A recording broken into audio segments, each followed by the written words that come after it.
Dolly, start where we are right here in terms of New York. A lot of talk about the market's way off the boil.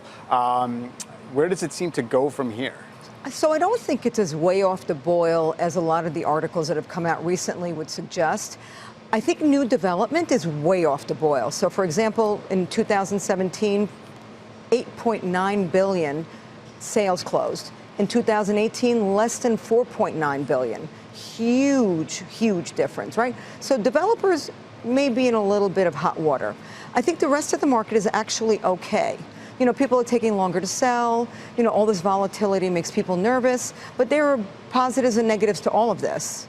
Really feels like the tax changes, especially in places like New York, are having an impact. Is that what you're seeing? It hasn't hit yet. Okay. I think next year that will hit. I think people will file their tax returns and say, oh my God, for the first time in my life, I'm taking a standard deduction, right? That will really hurt.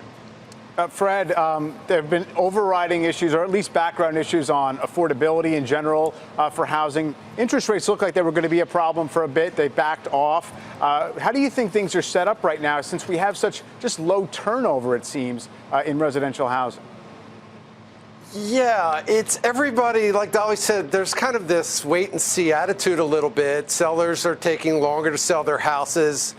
And they're upset because 20 people didn't show up at an open house and put in 15 offers. But that reality is finally setting in with people. Interest rates, you look, 10-year was under 2.7 today. I mean, it's insane if you think about it. We really didn't get as high a push as we should have. And I think rates are going to come back down, and that's going to help spur the market initially. It's going to be, wow, we're in the threes again, because everything is a little bit quieter. As to what's going to happen with property values because of employment, et cetera, et cetera. So it'll be Dolly, fun this year. How do the economics shake out right now? Buy or rent? Which is a better bet?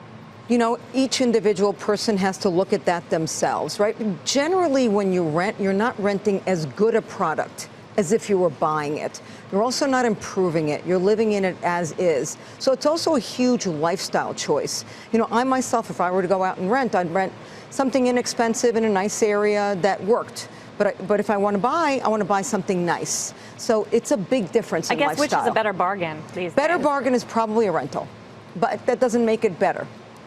They're going to give many more incentives. We're finding all kinds of developers coming up to New York from Miami this winter, have all these plans, from LA, from everywhere.